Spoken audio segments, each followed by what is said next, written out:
Welcome back to the Cryptoworld channel, everyone. My name is Josh, and right now, both Bitcoin and Ethereum are getting extremely close to confirming this major breakout on the larger timeframes, but on the smaller timeframes, Bitcoin is still flashing this new warning signal as the price is getting extremely close to breaking from this new pattern, which will set up a new price target. So I'll be talking about all of that and more in just a moment, so definitely stick around. First of all, just taking a quick look at the Bitcoin ETF news today, and just over the last one day, we saw approximately 4,800 Bitcoin flow out of the Grayscale Bitcoin Trust, and out of that, a little over 4,000 Bitcoin was sold over at Coinbase. And now, if you've been watching my videos over the last 1 to 2 weeks or so, you'll know that at least as of recent, this is a little bit higher than what they've usually been selling. For example, a few days ago, they were selling closer to around 2,000 or 3,000 Bitcoin, whereas right now they're selling closer towards around 4,000 to 5,000 Bitcoin per day. And so far, this has just been happening over the last 2 days, just on Thursday and Friday, but this is potentially just the Genesis BTC that's flowing out of Grayscale. Because as I mentioned recently on the channel, of course, Genesis was approved by the courts to essentially liquidate $1.3 billion worth of GBTC, which is the Grayscale Bitcoin Trust shares. And essentially, if you're selling GBTC, that means Grayscale is having to sell Bitcoin because Bitcoin backs GBTC. And so once again, this is essentially that extra selling pressure that's being applied right now in the short term with a little bit higher outflows from Grayscale just over the last 2 days. But remember, this is most likely caused by that amount from Genesis that's being sold on the market, which is temporary selling pressure. And so simply due to this, just in the short term, once again, this is kind of capping the price of Bitcoin in the short term, seeing these slightly higher outflows from Grayscale. But of course, other ETFs, like for example, the BlackRock Spot Bitcoin ETF has still been buying more and more Bitcoin. And now if we're looking at BlackRock's own website, as of recording this video, they have not yet updated their numbers from yesterday. So right now, these are still showing the same numbers as what they were showing just yesterday. They have not yet updated the numbers. But if we're taking a look at this site right here, looking at the Bitcoin ETF flows, this basically gives us an early estimate of how much actually flowed into the Bitcoin ETFs on Friday. So remember, this is just the net flows. Talking about just Friday alone, we're still talking around over $300 million worth of net inflows coming into the spot Bitcoin ETFs. And remember, this is net inflows, which means this is also factoring in the outflows from Grayscale. So overall, we're still seeing more money coming into the ETFs than what's leaving the ETFs, or mainly leaving Grayscale.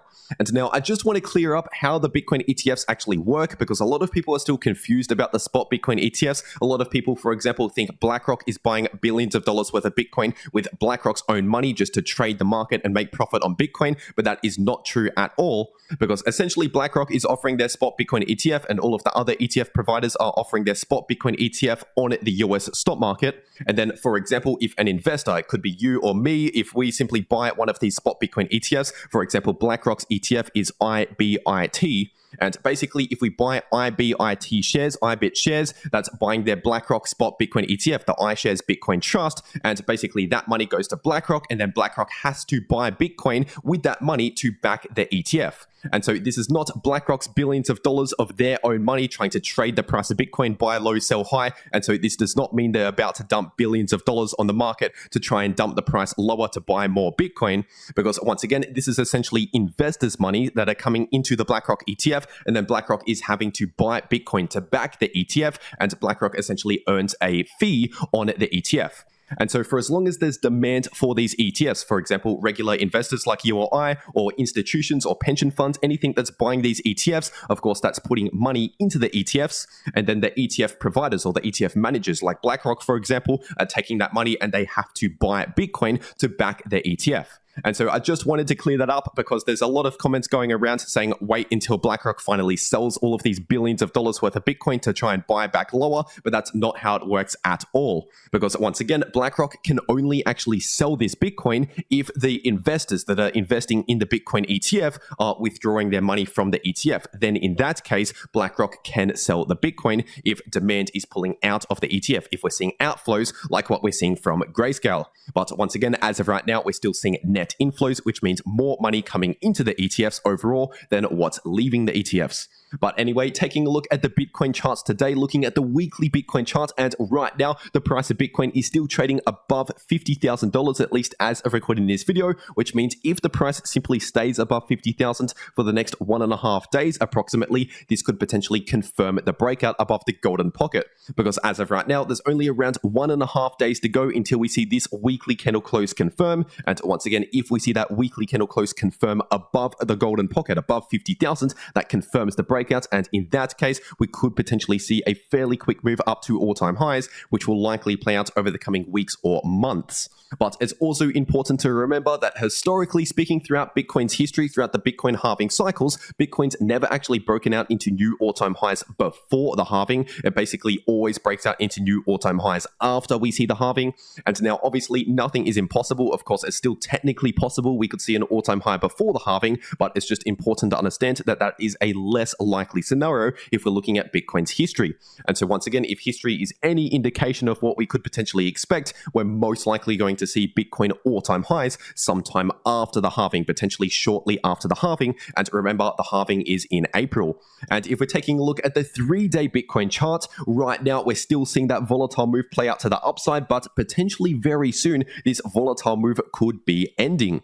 And this is something that I've exactly been talking about over the last 1 to 2 weeks or so, since all the way back down towards around 42 to 43,000. I said that very soon, over the next 1 to 2 weeks, we're going to see a quick volatile move up towards around 51 to 55,000. And so far, we've seen exactly that play out, with a quick volatile move play out to the upside in the span of around 1 to 2 weeks, going up towards 51 to 55k, right into that price range. And so once again, this has been playing out exactly as expected, but what I now expect moving forward is this volatile move is potentially getting close to ending.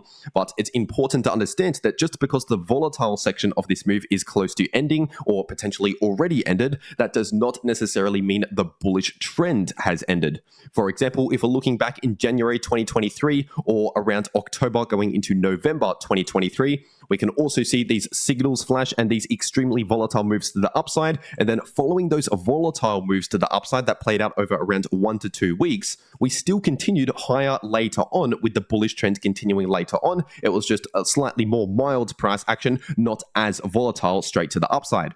And so once again, moving forward, possibly in the coming days or weeks, we're most likely going to see the price of Bitcoin somewhat settle down after seeing that extreme volatile move to the upside. It's unlikely that this level of volatility will continue much longer.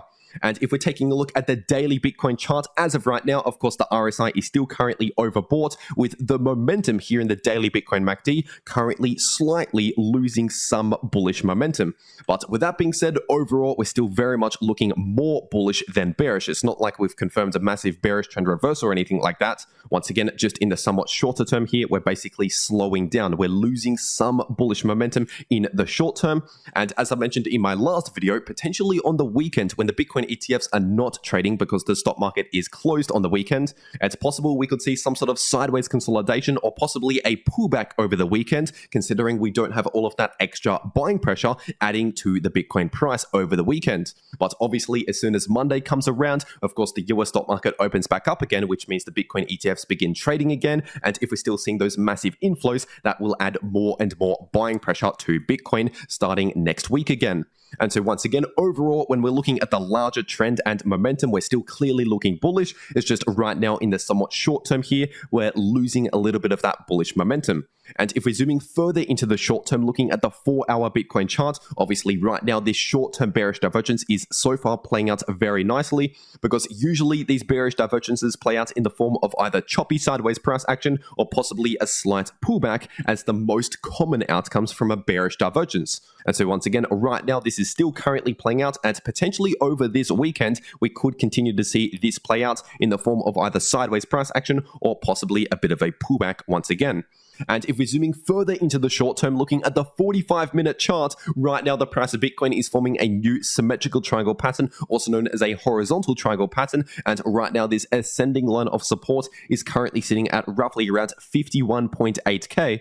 And this descending line of resistance is currently sitting at around 52.2 to 52.1k approximately. And so basically, in order to confirm a break from this triangle pattern and set up the next short-term price target, we need to confirm candle closes either below this line of support or above around 52.2k, above this line of resistance. And now if we do end up confirming a breakout above that line of resistance in the short term, then that will set up a short-term bullish price target for this pattern, which will be sitting at around 53.2k.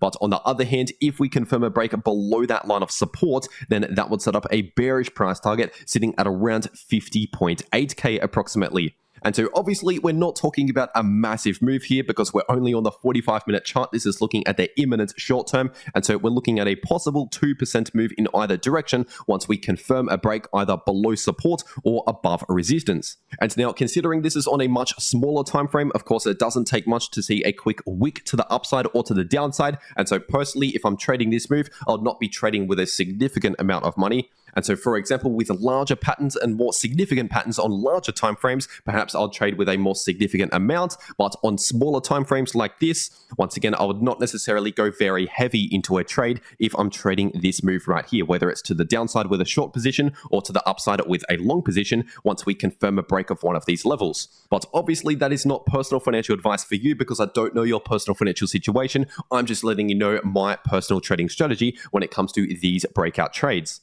And if you also potentially want to profit from these breakout trades, then you need to have an exchange ready to go. And personally, I take those trades over on Bybit, so I'll make sure to leave a link to Bybit in the description down below and in the pinned comment. And if you use that link down below in the description or in the pinned comment and deposit on that account, you can get up to a $30,000 deposit bonus, but only if you use that link down below this video.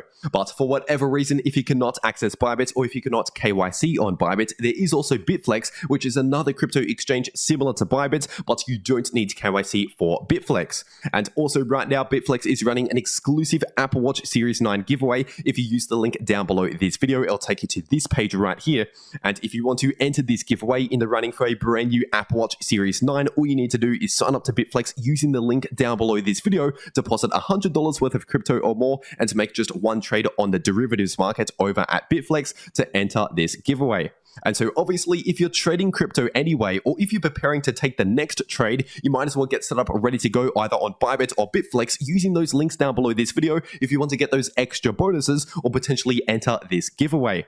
But anyway, if we're taking a quick look at the Bitcoin liquidation heat map, right now we still have those areas of liquidity that I talked about in my last video. And so just quickly recapping from my last video, we have some downside liquidity sitting in between around 51.1k to 51.3k approximately. And we also have some upside liquidity sitting at around 52.9k. And so once again, these areas of liquidity usually attract the price of Bitcoin towards those areas. But considering the fact that right now we do actually have a little bit more liquidity to the downside compared to the upside, and considering that right now we do have this bearish divergence playing out on the 4-hour time frame just in the short term, once again, perhaps just in the short term, as in over the next 1 to 2 days, possibly just over this weekend, we could be looking slightly more bearish than bullish. Once again, this is just talking about the short term, not the larger bullish trend. But ultimately, in order to become more confident in possibly a slight pullback playing out over the weekend, I would like to see a confirmed break below this line of support,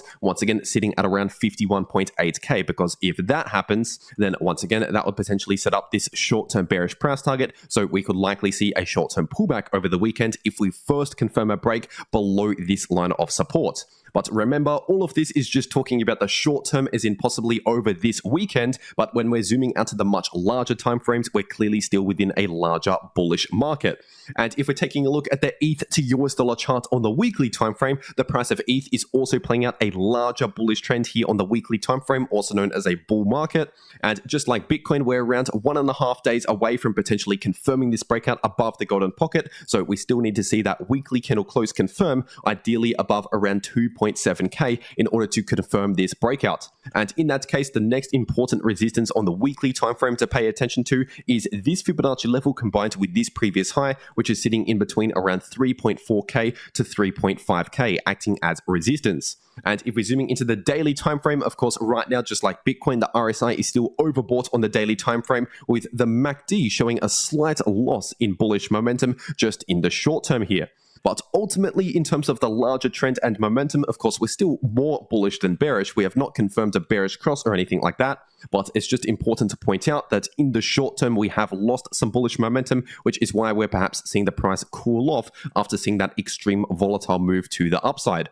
And while the price is somewhat cooling off in the short term, we could potentially see a retest of this previous area of resistance, which should now act as new support. And this is sitting in between around 2680, going all the way up towards around 2720, once again acting as new support. And in a more bearish scenario, let's just say if we broke below that area, then in that case, we also have this line of support, which is sitting at around 2590. And so here in the short term, we still have some important support levels to pay attention to, and we are still trending in the bullish direction. But with that being said, we're currently taking a bit of a break from all of that crazy bullish price action with some loss in bullish momentum in the short term and the price cooling off over the weekend. And if we're taking a look at the price of Solana on the 8-hour time frame, obviously over the last 1 day or so, we have seen a bit of a short-term pullback in the price of Solana from this local high. And so right now, technically speaking, the breakout for this pattern right here is still currently active. But of course, if we continue a little bit lower below this golden pocket, that would invalidate the breakout for this inverse head and shoulders pattern and invalidate this bullish price target. And so once again, right now, while the price is still above the golden pocket, technically this breakout and price target still active, but we are getting very close to invalidating that breakout. And as of right now, in case you're wondering, my Solana and Ethereum long positions are still currently open with stop losses sitting in slight profits for Solana and massive profits for Ethereum. And once again, if you want to take those trades, check out Bybit or Bitflex in the links down below if you want to get those extra bonuses. And if you want to know how you can actually take those trades, no matter if the price is going up, down, or simply chopping around sideways, you can profit from all of that price action if you watch these videos popping up right here on your screen. The video in the top left shows you how you can profit from bullish or bearish price action using longs and shorts, and the video in the bottom left shows you how you can easily profit from choppy sideways price action. But anyway, that is everything that I have to say for today. I really hope you enjoyed, and I'll see you all in the next video.